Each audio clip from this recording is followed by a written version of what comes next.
Assalamualaikum warahmatullahi wabarakatuh.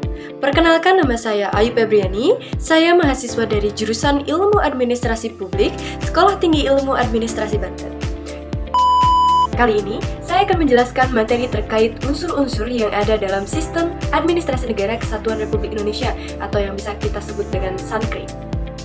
Nah, dalam eksistensinya sebagai sistem dan sesuai dengan konstitusi negara yang mendasarinya, SANKRI pada dasarnya mengandung 3 unsur. Yang pertama yaitu unsur nilai, yang kedua unsur struktur, dan yang ketiga unsur proses.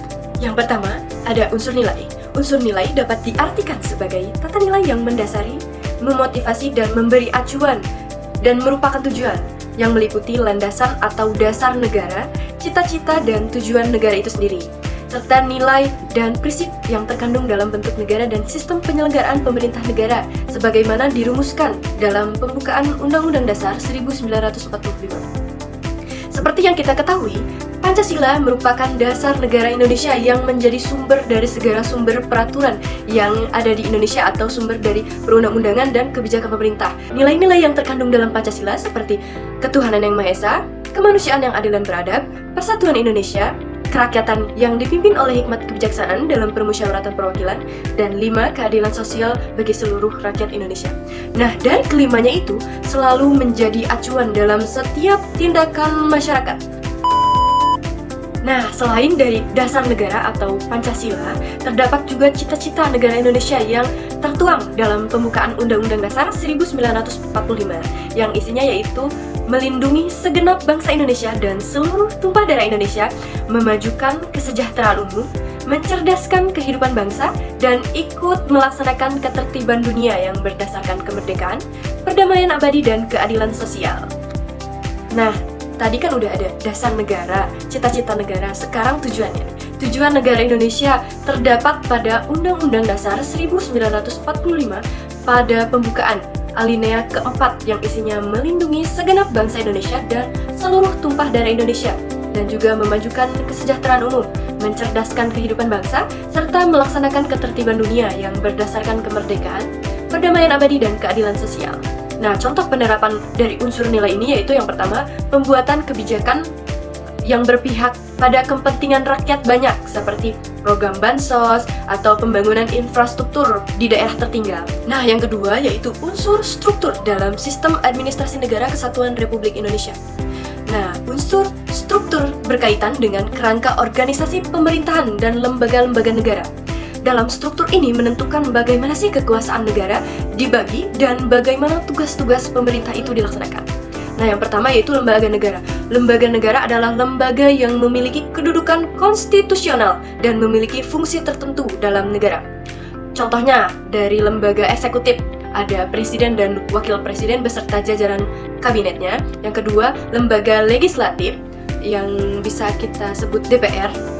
Yang ketiga, lembaga yudikatif yaitu Mahkamah Agung dan Badan Peradilan lainnya atau Mahkamah Konstitusi. Yang selanjutnya itu lembaga negara lainnya, bisa kita sebut dengan komisi yudisial, komisi pemilihan umum, dan lain sebagainya. Nah, selanjutnya yaitu organisasi masyarakat. Organisasi masyarakat adalah organisasi yang dibentuk oleh masyarakat untuk mencapai tujuan tertentu. Nah, organisasi ini berperan penting dalam mendukung penyelenggaraan pemerintahan tentunya. Contohnya yaitu partai politik dan lembaga swadaya masyarakat atau LSM. Nah, contoh dari penerapan unsur struktur ini yaitu pembagian kewenangan antara pemerintah pusat dan pemerintah daerah. Nah, yang ketiga atau yang terakhir yaitu unsur proses. Unsur proses berkaitan dengan kegiatan-kegiatan yang dilakukan penyelenggaraan pemerintah. Nah, unsur ini itu mencakup berbagai aktivitas, mulai dari perencanaan, penganggaran, pelaksanaan, hingga pengawasan. Nah, kegiatan manajerial itu meliputi perencanaan, pengorganisasian, pengarahan, dan pengawasan. Kegiatan-kegiatan ini itu dilakukan oleh seluruh lembaga negara dalam melaksanakan tugasnya. Nah, saja yaitu proses pengambilan keputusan. Proses pengambilan keputusan dalam pemerintahan melibatkan berbagai pihak, mulai dari pejabat pemerintahan, pejabat atau orang ahli, hingga masyarakat. Nah, selanjutnya itu pelaksanaan kebijakan. Pelaksanaan kebijakan melibatkan koordinasi antara lembaga negara dan partisipasi masyarakat.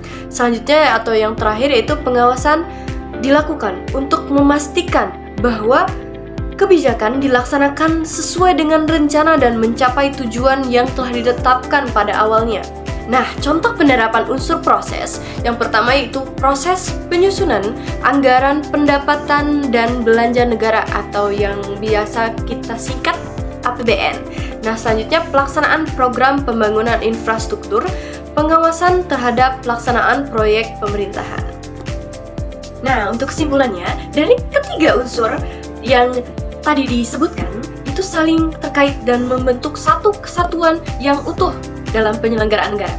Nah, nilai-nilai yang menjadi dasar bagi pembentukan struktur organisasi dan proses penyelenggaraan pemerintah dengan memahami ketiga unsur ini, kita dapat lebih baik dalam menganalisis kinerja pemerintah dan memberikan masukan untuk perbaikan-perbaikan ke depannya.